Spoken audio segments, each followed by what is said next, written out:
Thank you. I would like to welcome everyone to our last session of the evening, session 4, and I would like to welcome the Dr. Georgina Dodge, Inaugural Vice President for Diversity and Inclusion. She is also one of our amazing members of the 1856 Advisory Board, has truly been an advocate, and she is your moderator for this panel.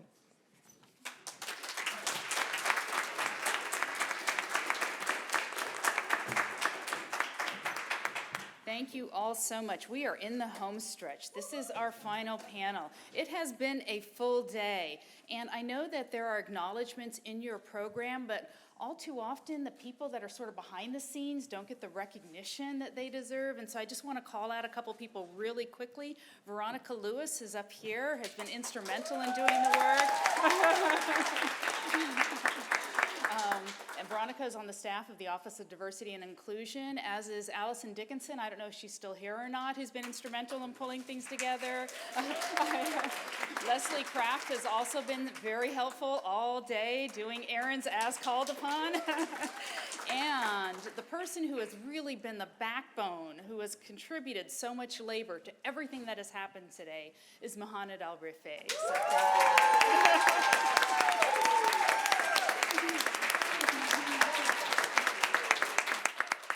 an individual of many, many talents, some of them hidden, so you'll need to get to know Mohamed. Well, I'm delighted that you're with us. If you've been here with us all day, thank you for being here. If you're just joining us, welcome. We have had such a richness and variety and diversity of information given to us today, and we've had the pleasure of enjoying the brilliance of so many minds, just fantastic scholarship. It has been a full, rich day. I'm actually sort of resonating right now.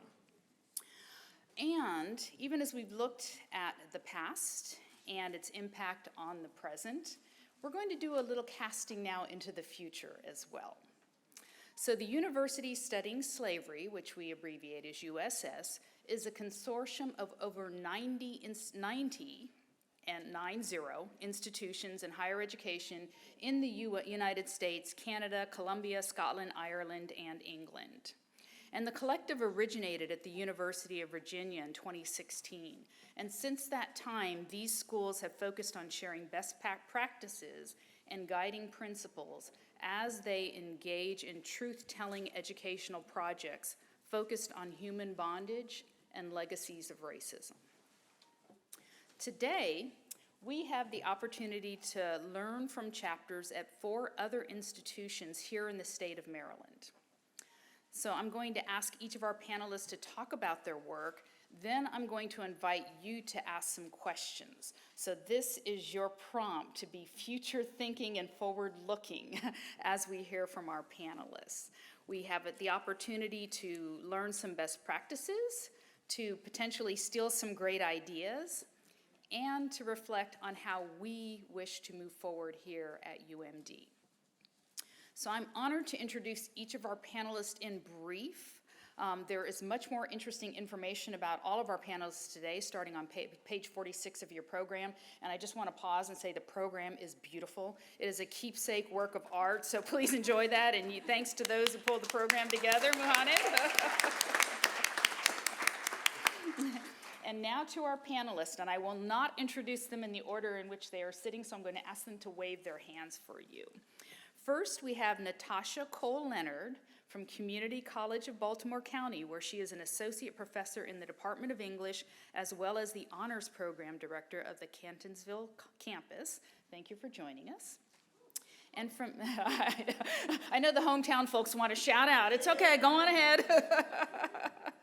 And from Towson University, we have Christian Koots, who is professor and chair of the Department of History.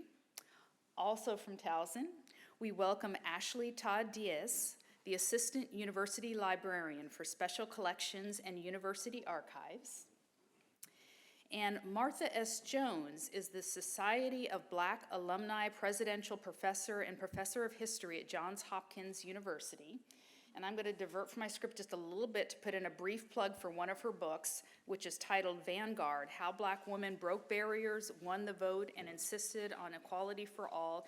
It is outstanding, and that's not just my opinion. It won the LA Times Book of the Year for 2021. Yeah. And from Loyola University, Maryland, we have the honor of welcoming David Carey, who holds the Doler Chair in the Department of History. And also joining us is Stephen Fowl, Professor of Theology and the Dean of Loyola College of Arts and Sciences. So welcome to all of you. This is an accomplished group of scholars and thought leaders, specifically in that intersectional space of human bondage, history, racism, resistance, and scholarship for the human good. So thank you all for joining us today. And I'm going to start with a question, and again, I'm inviting all of you to bring your questions to the forefront as you think of the 1856 project here at the University of Maryland, or projects that may be occurring in your spaces as well. I want to acknowledge our community members and other institutions that are represented here today. So I'd like to start by having each of you provide us with a brief overview of your university's Studying Slavery initiative. And since I introduced you first, Dr. Cole-Leonard, if you could kick us off, that would be great. Sure. Can everyone hear? I don't know how close I am to the mic. Thank you for having me. It's a pleasure to be here. In 2018, the Community College of Baltimore County completed a $6.5 million renovation of the historic Hilton Mansion on our Catonsville campus. The antebellum mansion overlooks the Patapsco River Valley and has been an area landmark for nearly 2 centuries, and it's been on the National Register of Historic Places since 1980. But despite that designation, the building was underutilized on our campus. It's kind of in a remote spot from the center of campus. It was used for administrative offices, and its history was under-acknowledged. But with the renovation, 2 new programs moved to what we refer to as the Hilton Center, not the Hilton Mansion. We had the Global Education Program and the Honors Program moved to that site. And with that, there was a lot of curiosity by students. And so we, frankly, initiated a series that we referred to as Invisible History, where we invited lecturers. We did a couple of exhibits in the space. We did some campus tours and things of that nature in an effort to put the building in a more historical context. Subsequently, we realized that that was probably not the best approach because we were imposing already misunderstood history of the space on students as opposed to involving students in the research. So subsequently, with the support of a significant grant from the Mellon Foundation, we engaged in a collaboration with UMBC, and it was a public history project that involved students. One second. So that particular project, it was a summer-long project. We refer to it as the Summer Research Experience. And we hosted a 6-week in-person research project with 10 honors program students from all 3 campuses. They were selected to participate from a competitive application process. The project was modeled on a collaboration that we already had in place with Johns Hopkins. That was a longer 10-week project and in residence kind of research immersion. But this was a commuter, shorter type project where we brought in academics and local historians, other practitioners in the field to introduce the methodology associated with public history. And ultimately, students were able to develop their own narratives about the history of our campus, the local history of Catonsville, and the history of the Hilton Mansion. And so it sort of culminated there. And with that experience, we began to network with area folks. I already mentioned Hopkins and UMBC. but we also did some additional outreach. Another important part, and I apologize if I'm going over, please give me a sign if I am. One thing we do at a community college is we take our students on transfer visits to area four-year schools. And it just so happened that we had visited UVA around the time that they were set to launch their memorial to enslaved laborers. And so we learned more about USS there. And of course, there was a lot of publicity around other institutions reckoning with their history of enslavement. So on that basis, we sought out USSS and became a member. Who would like to go next? Perfect. Hi. So the Unearthing Towson History Project at Towson University is a collaboration between the University Archives and Special Collections, our Office of Inclusion and Institutional Equity, and the History Department. And Towson's history, in many ways, is like the University of Maryland's history. We've been a segregated institution for more of our history than we haven't been. Today, we're on the verge of becoming a minority-majority university. And we're interested in telling the story of how that happened. How did we go to a place where people of color were not welcome to a place where they are? And that story has been focused largely on telling the story of integration, trying to highlight the role of Black students, faculty, and staff in making that possible. Calling attention to the moments of friction where it's been difficult for students of color to find a voice and a place on our campus. So our project is designed to involve students in telling that story, and we're also interested in better capturing the voices of students who have sort of been left out of that account, and I'll let Ashley talk about those parts.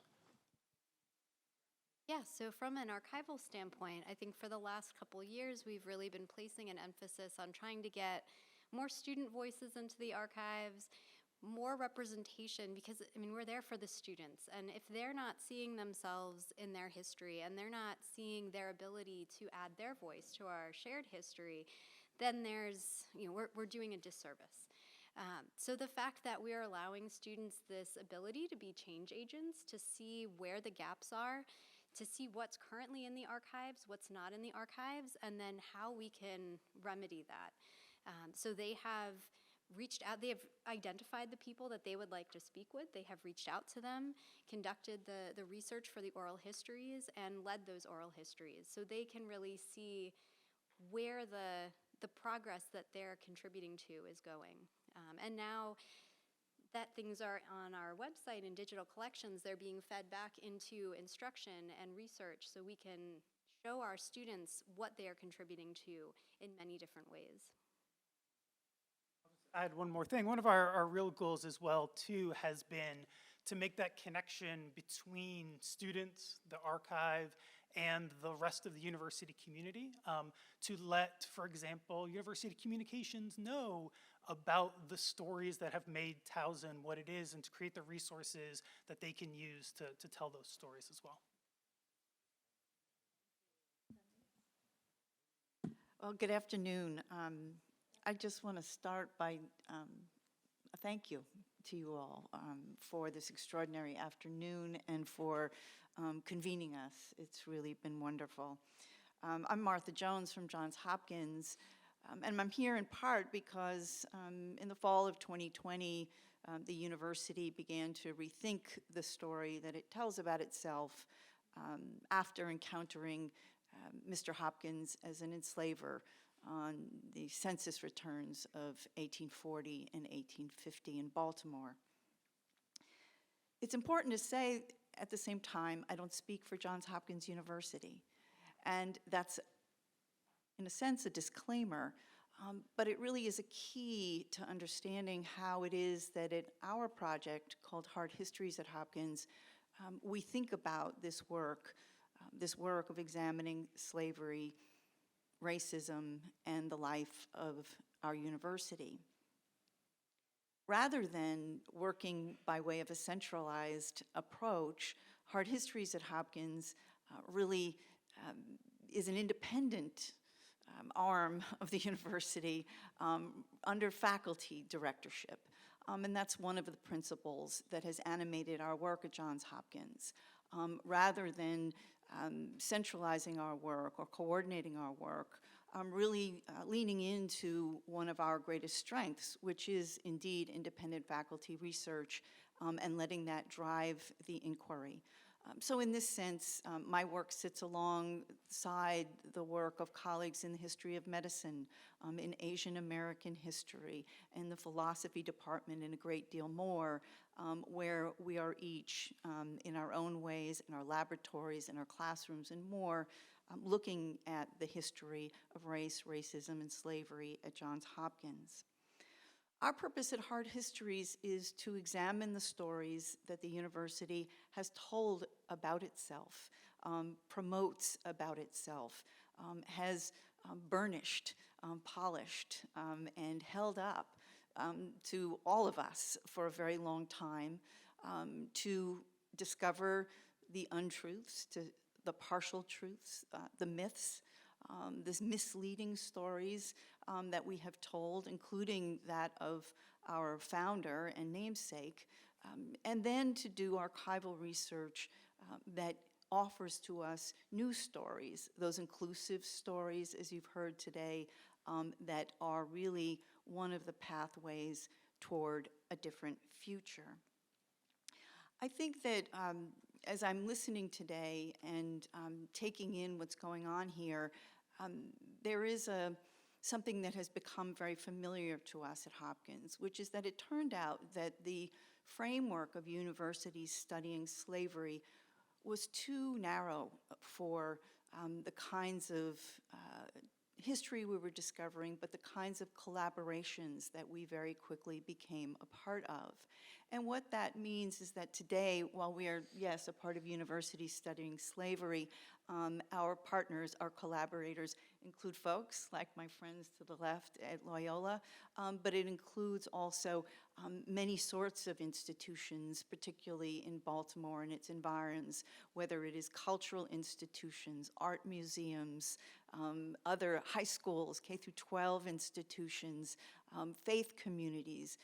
We are now a part of a turn in Baltimore City in which many of our flagship institutions founded in the 19th century in one of Baltimore's heydays, born out of enslavement, born out of anti-Black racism, are all reckoning with that past. And so we have had to take our vision beyond the USS framework and really remake it. And I think I already hear, just from the last panel, the ways in which this is intrinsically a part of the work that's happening here. So again, thanks so much for having us. Let me also add my thanks. This has been a wonderful day. Our work began in a way that no university administrator ever wants to begin work, which is with a series of hostile questions from the Wall Street Journal. In 2016, when the wider world got to learn about the sale of enslaved people by the Maryland province of the Jesuits and the money used to support the province's finances and Georgetown University in particular, this was in 1838, we apparently did a little bit of work to investigate this, since we are the closest Jesuit university to Georgetown. And with a bit of schadenfreude, I think, came to a very quick conclusion that this happened 13 years before the university, our university, was founded, and the Jesuits at Loyola, we couldn't find any record of them enslaving people, and we gleefully thought, well, this is a Georgetown problem. Then the Wall Street Journal contacted us in the summer of 2020 to inform us that, in fact, a large sum of money that was the result of the sale of the enslaved people that the province owned was used to start a college in Baltimore, which could only be us. We were in the middle of a presidential transition. So it was not a great time in many respects, though I guess there's never a great time to begin to look more closely at yourself. Our interim president pulled together a small group of faculty and administrators. Remember, it was the summer, so not very many students around. They worked really hard and produced a very detailed set of recommendations for what we should do. Our new president formed a task force. I co-chair that with a colleague in the theology department. And we have a bunch of tasks. The first thing, and in some ways the easiest thing, was to affiliate with the USS, and we've done that. And it's both been a good thing, but also limiting in the ways that Martha talked about. We also have the task of looking at the material footprint of the university, particularly buildings and who they were named after, and other aspects of the universities that bear people's names. To begin to do some historical work. We knew we would only get a start in the lifespan of the task force. And to begin to think about repair as well. The task force has been meeting since January of last year, so a little over a year. We will conclude our work in May with a report with further recommendations for the president. The other thing the primary recommendation was you've got to get students involved. You've got to get students involved. If we're going to change the culture at Loyola, we have to get our students involved in this. And I'll let David say more about that because he's done some fabulous things there. And just one last thing, just before our work was to begin, we had a very animated conversation. That is, John Keese and I had a very animated conversation with Richard Cellini, who was running the Georgetown Memory Project at the time and has since started doing this work at Harvard. And Richard asked us some very hard questions, made some very pointed points, but the one thing that was really clear was Georgetown, in its work, never got descendants involved. You've got to get descendants involved from the outset. He gave us some names. We put descendants on the task force. They have been the most amazing contributors to our work on the task force, and I think we have found friends who will be part of the life of our university for years to come. And they have held our feet to the fire. They have encouraged us. They have worked with our students. That was a huge gift to us. And I want to let David speak a bit about the work with the students. And let me add my thanks too. This is a really remarkable afternoon. And I might as well confess I feel a bit of an imposter because my area is really Latin American history. But I was very excited about taking on this project and using historical methods to do so. When we first started thinking about this, Loyola has this wonderful book club every October, and we read Craig Wilder's book, Ebony and Ivy. And so myself, the archivist who was in the book reading club, and a woman who's in the writing department decided we actually wanted to do something about it rather than just talk about it. So we actually were unaware of this presidential task force that was being formed. And we pitched the idea. Our Center for Humanities at Loyola has a grant that allows you to pay students for summer research. And then after you conduct the research, it supports classes to teach on the research and write essays about the findings. And then actually after the students have written those essays and publicly presented them, there's monies to then publish the student essays in a volume, right? So it comes really kind of full circle. It's a remarkable grant, but that's what allowed us to really dig into the work. And so we were able to, just this past summer, give 9 students stipends to do research for about 10 weeks, and much of that research was done at Loyola. But we also went to Georgetown University. You may know that that's where the Jesuit archives are held for the Eastern Province. It was COVID, so we only got 2 days in there, but it was really remarkable. They made space for us and facilitated that process. Then we went to, like Martha's talking about, other institutions within Baltimore. So Enoch Pratt Library. We went to the Maryland Center for Cultural and History, and we're really trying to sort of figure out not just Loyola as a history, but what else is going on in Baltimore and how are we connected to that. And sure enough, we had the evidence of the monies being connected there. We found in the 1860 census that the Jesuits of Loyola actually were slave holders. It's very clear in that census that pops up. One of the remarkable things to doing this, and one of the things I think that came out clearly this afternoon, is how crucial students are to this process. And it's really incredible to go through the process with them. And I think the students have all been very professional in their presentations, but there's also a piece that's really difficult for students, particularly students of color, black students, to open up a yearbook in the 1940s and see blackface. We had a student who talked about this. One of the wonderful things about the essays is some of them are historical essays based in, archival evidence. Some of them are creative essays or argumentative essays. One black student talked about actually opening up the yearbook and seeing that and thinking he actually had to physically leave the archive. He said, "This is not a place that wants me. Why am I at Loyola? This is outrageous." He called his parents, and his mother was just devastated because she said, "I went to college so you wouldn't have to deal with this. I don't understand." But in the process of that phone call, he said they were kind of silent for a minute, and they both came to the conclusion that, you know what? Those people aren't here anymore. I'm here now. This is my Loyola. And so it was this like ownership through this process. But I don't want to speak lightly of it because that's a very painful and difficult process for so many of our students going through that. And it's really been an incredibly courageous and heroic acts. And in many ways, because they were on the sort of front lines of this. And after the courses are kind of wrapping up, they all agreed to present their research to the community of Loyola and to Baltimore. And they were the first ones really telling people at the university about this, all the way back to the sale in 1838 from which the monies came from to found Loyola, to Loyola actually holding slaves, to Loyola paying black workers less than white workers, right? One student took her research up to current day. She interviewed a half dozen black women at Loyola, and it was very clear that Loyola is desegregated, but it is not integrated. And so it's still a very painful process for many students, and they were just so incredibly honest about that part. And so we had 9 students over the summer. We doubled the number of students because we had 2 different classes of 10 students. So now we have 20 essays from student perspectives about what that history is and what's important about it. What does it mean?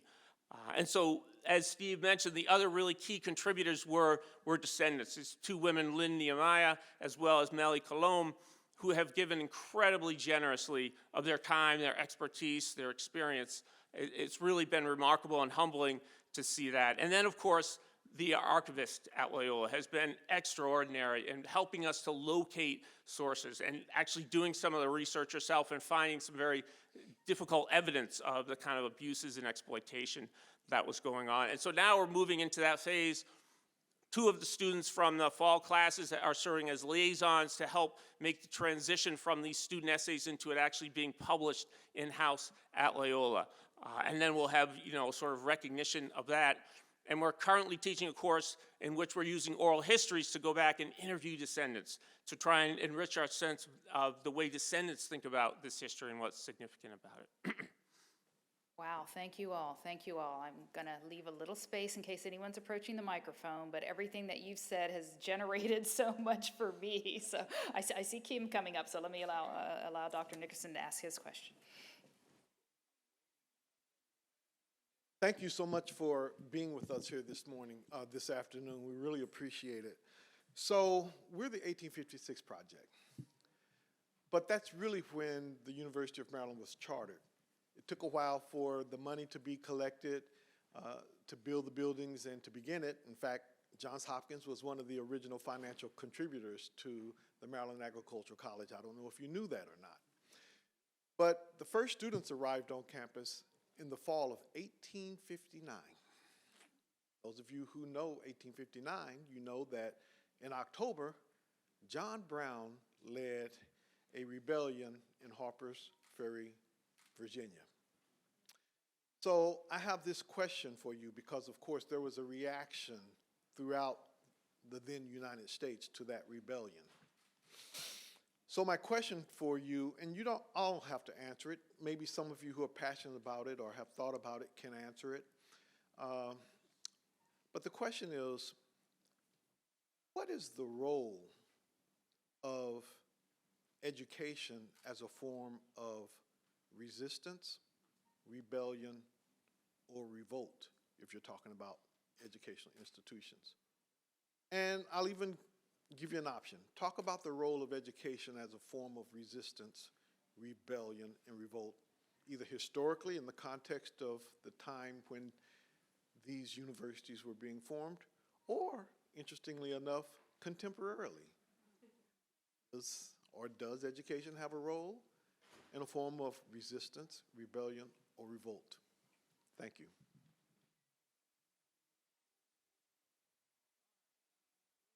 I see you leaning in, I'll Martha. bite. Go ahead. I'll bite. Thanks for the question. I'm going to offer you a word in exchange, and for us, the word is dismantling. How do we dismantle, right, long-standing systems and structures that, yes, many of them have origins in that early history of John Brown's era, slavery, abolitionism, colonization, and more. But of course, they mature, grow up, become deeply embedded in this country and in our institutions through the era of Jim Crow and beyond, and we live with them today. And so our work today at Hard Histories is about dismantling that past. And we do that by confronting those very easy, self-serving, pleasing, palatable, marketable myths that we have told about ourselves for a very long time. Our goal is to deprive our leadership, our institution, our communications folks, and more of that long-standing privilege of telling falsehoods about how we came to be and what the road was to bring us here as we sit in 2023. I'm not sure I think that's revolution. I'll let somebody else take that word. But I think as historians, one of the roles that we can play powerfully is in dismantling old myths and building new stories to which we all become, ultimately, I hope, accountable.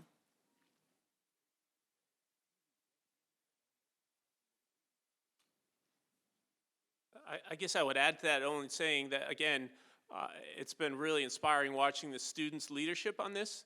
So one student has written about Hall by the name of Jenkins on Loyola's campus, and Jenkins was a Confederate soldier and a advocate of the lost cause, in addition to giving a lot of money to Loyola. And so there's sort of, she's kind of started this movement to remove that name from the building. Another student found in the research that Loyola's colors of green and gray, the gray actually is a sort of nod to the Confederacy.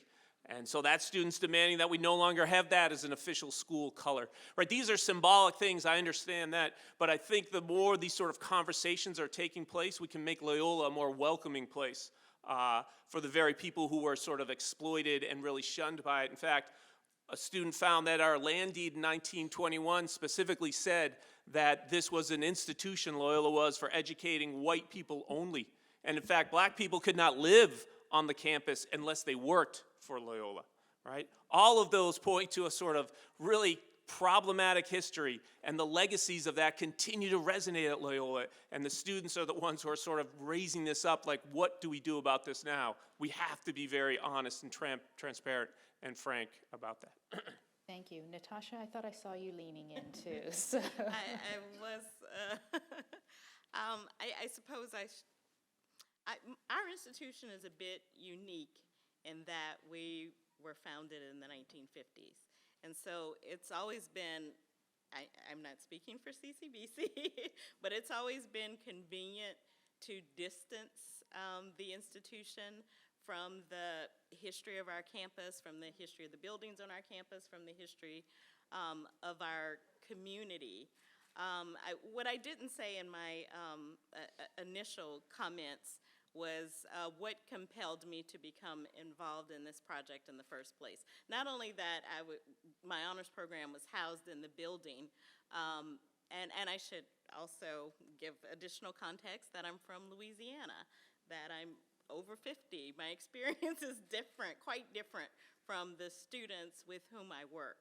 And so I was certainly taken aback when we had scheduled a meeting in the building just after the renovation, and I learned that one of our students would not be attending because she said she would never set foot in that building. And it was then, of course, I recognized that students needed to be centered. They needed more, just to start, just as a starting point. Also important to acknowledge that at a community college, many of the students are part of the descendant community. You know, if that can't be traced directly, then they certainly are part of the institutions that developed out of that 19th century history. So there were so many layers that I had taken for granted in my experience. And so it became necessary for me to ensure that students felt a sense of belonging in this space and place, and that their voices were prominent in the narratives and in the interpretation that we were to have about that space going forward. If that may be radical, but it was very necessary. Christian, please. Yeah, this doesn't necessarily answer the question, but it does pick up on this theme of the role of education. So Towson University's origin is as the Maryland State Normal School, founded in 1866, as a place to train white teachers in Maryland.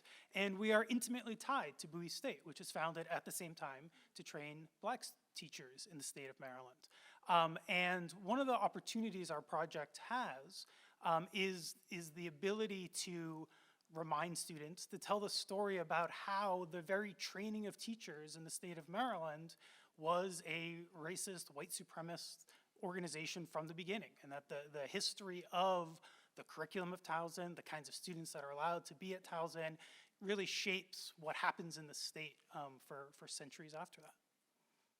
Well, I know we have 3 more people in line to ask questions. I cannot promise we will get to everyone. I just want to be upfront about that.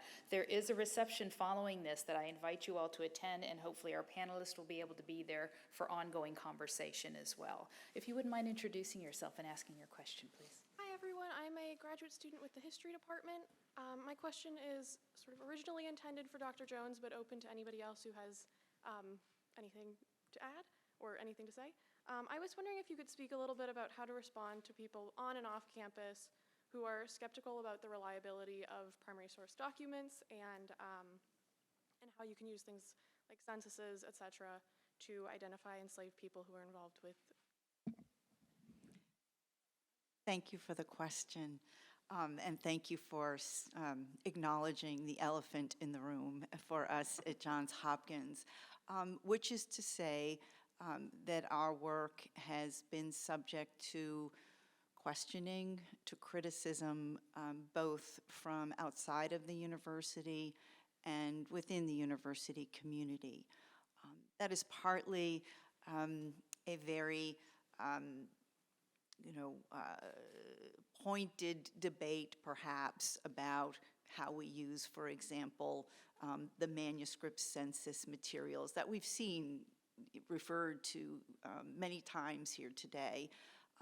But I do think it's also a debate about, in a sense, who should steer this work and in what directions. And so I won't indulge in a primer on how to use the 1850 census here in our precious time, though I think that's important, and we publish a Substack, we host webinars in which we talk about these things, and we invite a broad cross-section of the public to join us, our students, our colleagues, in those nitty-gritty conversations.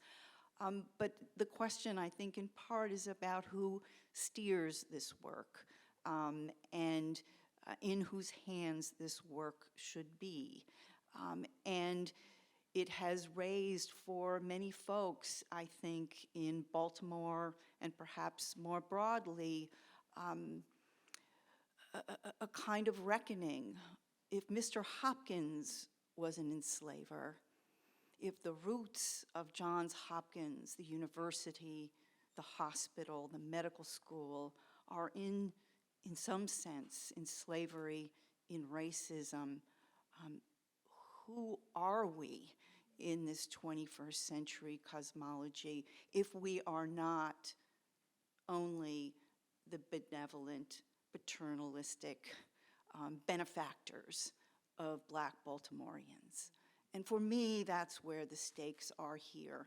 And so I experience and I enjoy in the trenches thinking about how we do history, but I want us to attend to the way in which the debates that surround that work are part of what we've alluded to a number of times today, right? The debates that are going on around a AP curriculum in African American studies, critical race theory, 1619 Project, you all know, right? The litany, the tragic litany, right, that I can sit here and recite.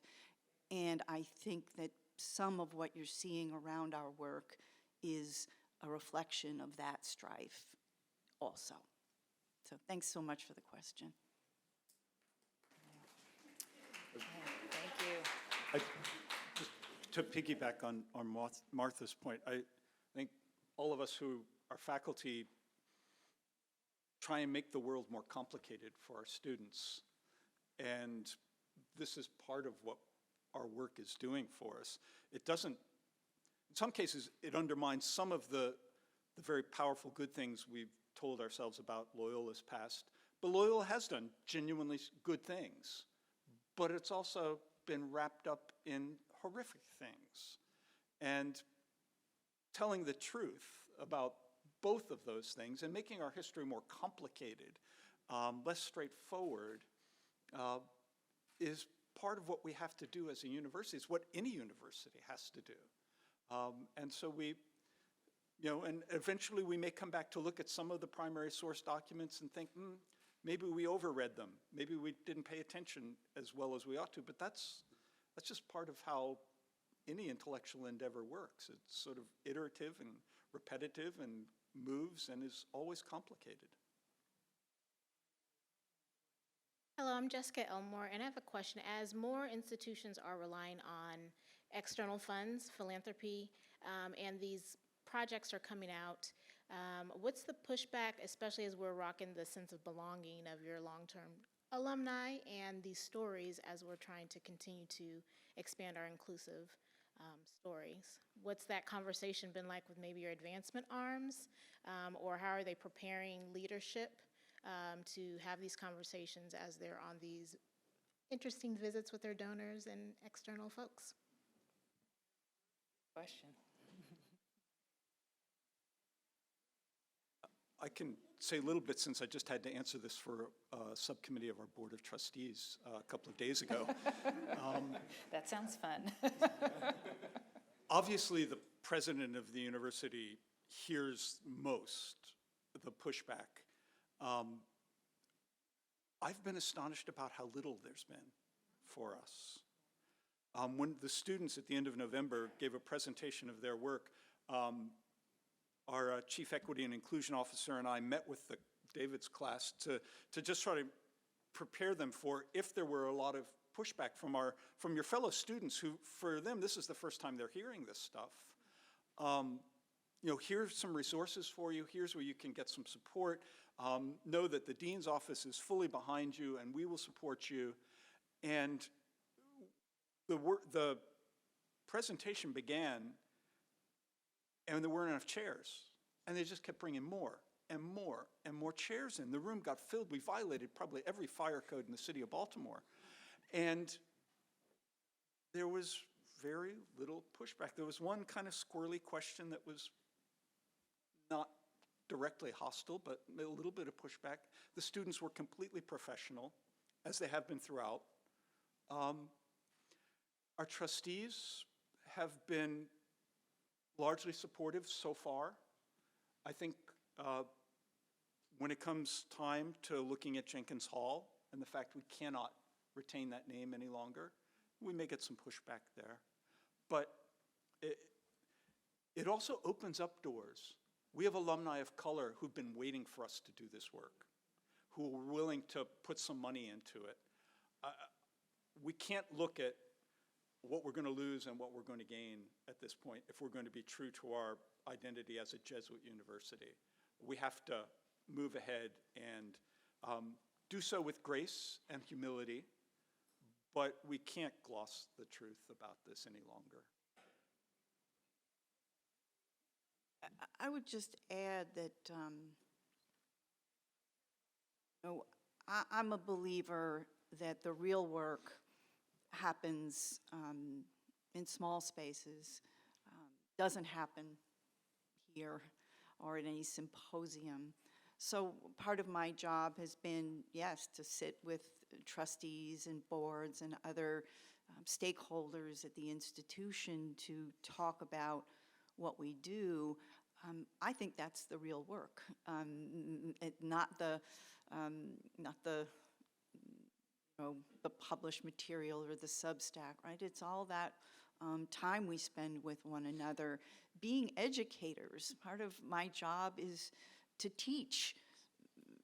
Yes, our wonderful students, some of whom are here today, but to teach our trustees, to teach our leadership, to teach our community who know nothing about the history of enslavement in Maryland or anywhere else, who know very little about how to approach answering a question by a historical method. I had our provost, who's just moving on, is not a historian at all, a business school guy, who said to me, I didn't realize until I worked with you that when historians have a question, they rely on a finite, set, arbitrary-like record. We don't create data sets. We don't do surveys. So we do some of that, right? I mean, so we are educators through and through. And for us, that has been a pride and a place to rest in the face of critics, that we are doing precisely the work we are at our core charged to do. And that is different, frankly, and why I do this work as a faculty member and not as an administrator is because I do it in the spirit of academic freedom and in that spirit of inquiry. And I leave it to other folks to figure out how to spin it and make it work in the bigger dynamics of the institution. But that's a good division of labor, I think. Well said. Thanks for looking at me as you said that, Martha.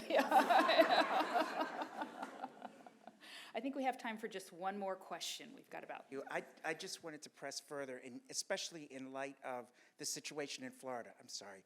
Peter Brooks from the Maryland Commission on Indian Affairs. How do we prepare? Each of you explained the circumstances by which you came into this work, but how can we creatively, with the minds you have, how can we prepare other institutions to do this work that don't have the type of circumstances that fell in, especially in light of what's happening, in Florida? How do we bridge that gap, if you have any ideas?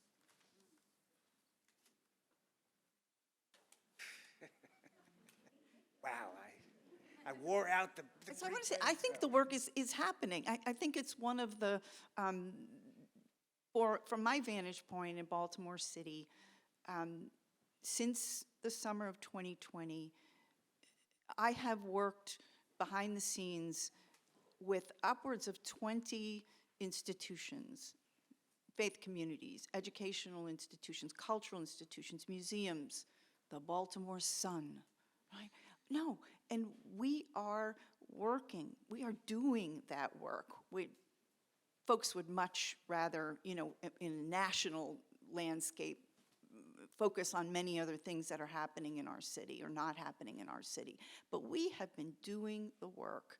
I'm going to invite you all in September of this year. We will do a convening in Baltimore City, bringing together the historians and the institutions, because part of the work is also how do we share resources and skills and experience and strategies across institutions that are not equally resourced, that are built differently for different purposes. But I want to say, my challenge to us is to recognize that we're doing the work. And we perhaps need to amplify that, consolidate that, make that more visible. But I heard all afternoon today people who are really doing the work here in Maryland, and that is something I, for one, am extraordinarily honored to be a small part of.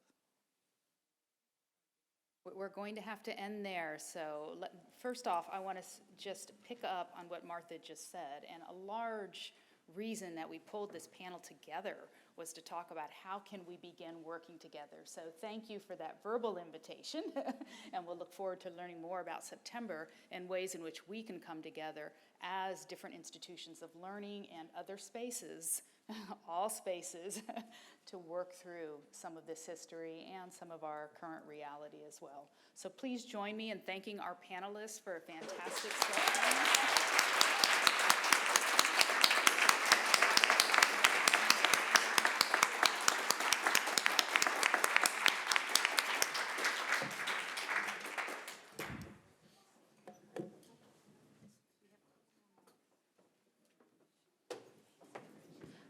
Well, is it okay if I ask a quick question of the panelists?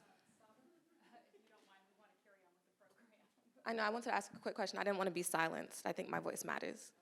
Thank you. So I wanted to ask of the panelists just very briefly, have any of you heard of Black Terps Matter, the college student anti-racist organization from here, University of Maryland? Just to raise your hands. Okay, anyone in the room? Has anyone in the room? Well, shout out to y'all. Since y'all don't know, just briefly, it is an organization that started in 2020 here at UMD from a group of current students. And I know that one of the words that you said was dismantle. That was a very important word. That's something that we tried to do when we were students, but we actually didn't get any meetings with the president of the University of Maryland, although he did come to our initial protest. We also didn't get any meetings with Dr. Dodge, as she is the VP of Diversity and Inclusion at Maryland. So in our attempt to dismantle the white supremacy that's going on here at the University of Maryland, we didn't have any meetings, so we didn't have our voice heard. Just like just now, when she asked me not to speak, we didn't have our voice heard. So I'm really wondering, like, are there any organizations like that at your colleges or universities that you know of, anti-racist organizations? And if so, like, can you tell us their names so we can support them?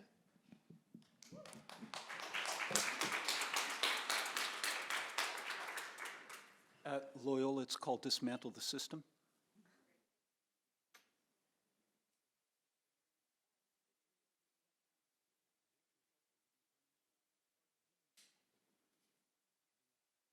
Yeah, I'll say at Johns Hopkins, we've worked with a lot of student organizations, including the Black Student Union, Multicultural Affairs. I'm not sure if I'm getting that right. But the answer is yes. And that is one of the ways that I hope we stay accountable is by those relationships to student organizations. And then the students who come and work in our lab, right, and are helping to drive and define the research. So thank you for that.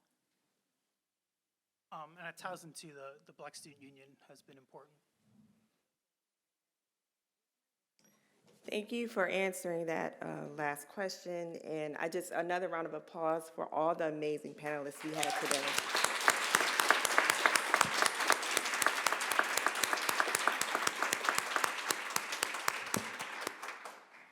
And now, we have our closing remarks, and I would really like to welcome our Senior Vice President and Provost, Dr. Jennifer King-Rice, to the stage.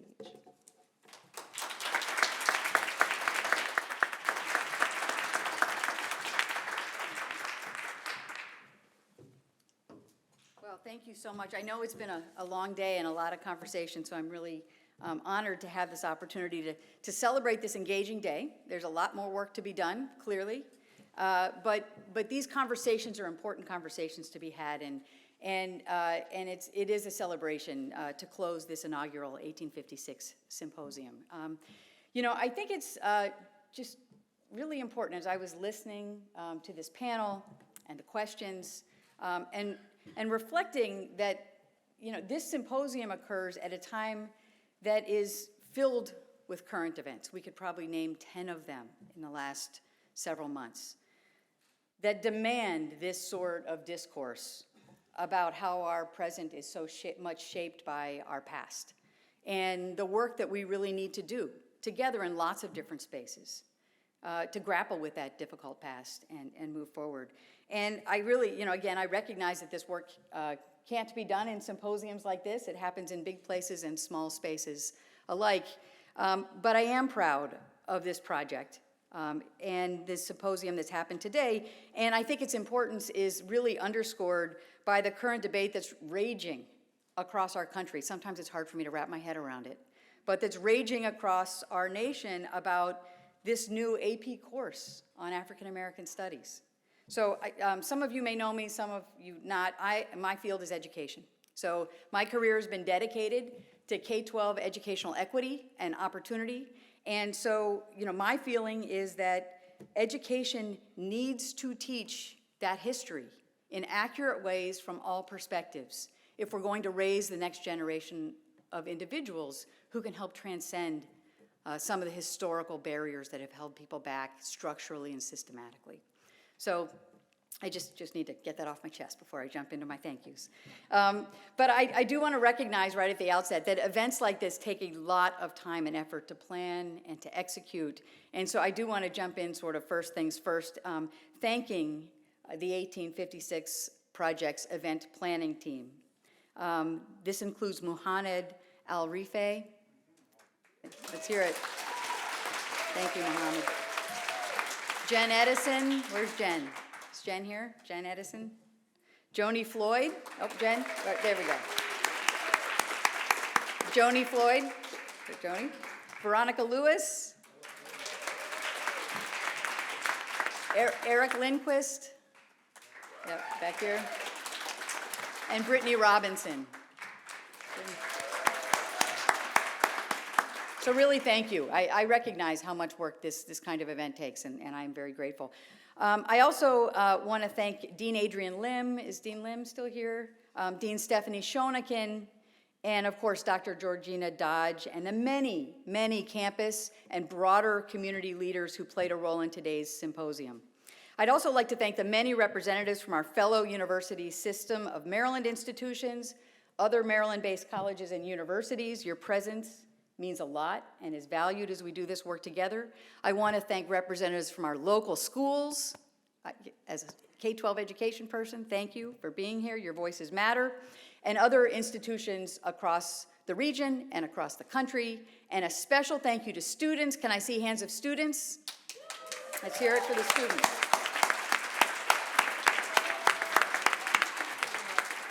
And I want to remind us that in many ways, we are all students today, and we need to continue to be students. So just a few words. Like other universities studying slavery chapters who are represented here today, the University of Maryland is very deeply committed to supporting research to explore, to explain, and to learn from our own unique history. This important research and discovery will serve to steward our legacy and guide our institution as we live out our commitment to equity and inclusion and social justice. Now, hopefully many of you from the University of Maryland community know that last year we launched a new strategic plan titled Fearlessly Forward in Pursuit of Excellence and Impact for the Public Good. I'm going to say it again, for the public good. One central pillar of that plan focuses on investing in people and communities, and investing in our people and our community. And this includes the goal of leading the nation, like our peers, in living a commitment to equity and diversity and inclusion in all that we do. It's our intention to introduce every new student and faculty and staff member who comes to our campus to our Terrapin history, to our traditions, our values, including equity and diversity, and our ongoing efforts to create a more inclusive campus where every member feels that they matter and they belong, and where every person can fully participate and has the opportunity to succeed. And through our campus's commitment to accelerate solutions to the grand challenges of our time, which is another pillar of our plan, we seek to create an actionable and sustainable plan to advance issues of social justice and equity and anti-racism, both locally and globally through our research and our education and our outreach activities. And that's why discussions like you all have had today are so important. With your peers and colleagues, you interrogated through many conversations today how slavery has defined our past and how it continues to inform the present. And if we don't learn about it, it will continue to shape our future. So I know that there were a number of outstanding sessions, but I do want to recognize that the work today engenders new frameworks that I hope that we can use going forward to understand and even to lay bare what has been a painful and enduring legacy of exclusion, of mistreatment, and often disremembering a past that we need to use to guide our future.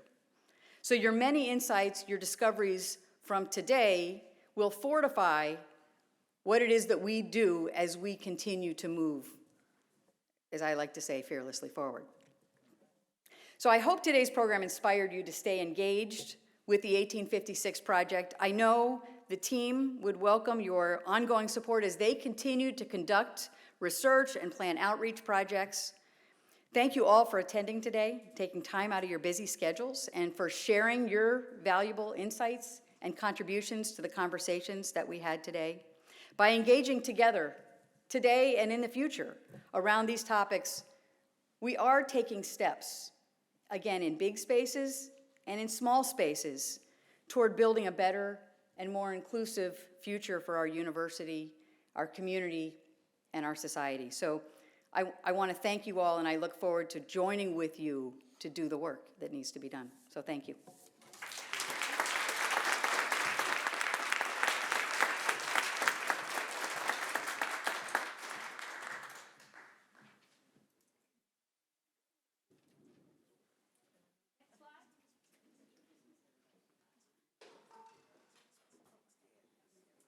Just a reminder, what am I trying to say? The networking reception is in the grand ballroom, and those wanting help to get to the Namburu Center, if you're interested in going, we can provide that as well. One more slide. And we would just, as the 1856 Project, like to thank everyone for attending today's sessions and appreciate the community that has been built. And we hope that you continue to be a part of the 1856 Project community, because as that question came up several times, what can we do? Well, another thing you can do is to continue to be a part of the 1856 Project community. Just thank you very much, and look forward to seeing you at the reception and in the future. All right. Thank you, everybody.